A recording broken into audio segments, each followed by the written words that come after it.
অনেকেই বলতেছেন যে ভাই আমি সার্বিয়াতে যেতে চাচ্ছি, ভালো কোনো এজেন্সি পাচ্ছি না, লোক পাচ্ছি না, কোথায় জমা দেব, কিভাবে জমা দেব?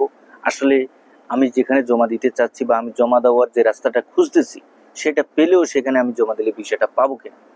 দেখেন, এই বিষয়টা সবার মনে একটু ঘুরপাক খাচ্ছে। কারণ আমরা যে সমস্ত এজেন্সির কাছে যাই, যে সমস্ত ব্যক্তির কাছে যাই, আমি আপনি আমরা আমরা তারা কাউকেই আমরা চিনি না। আমরা অন্ধবিশ্বাসে চোখ বন্ধ করে যে কোনো জায়গায় জমা দিই। তাদের প্রতিষ্ঠান দেখে, তাদের কাজকর্ম দেখে, তাদের অতীত ভবিষ্যৎ সম্পূর্ণ সবকিছু পর্যালোচনা করার পরবর্তী পর্যায়ে কিন্তু আমরা বিশ্বস্ত হওয়ার মাধ্যমে তাদের কাছে জমা দিই।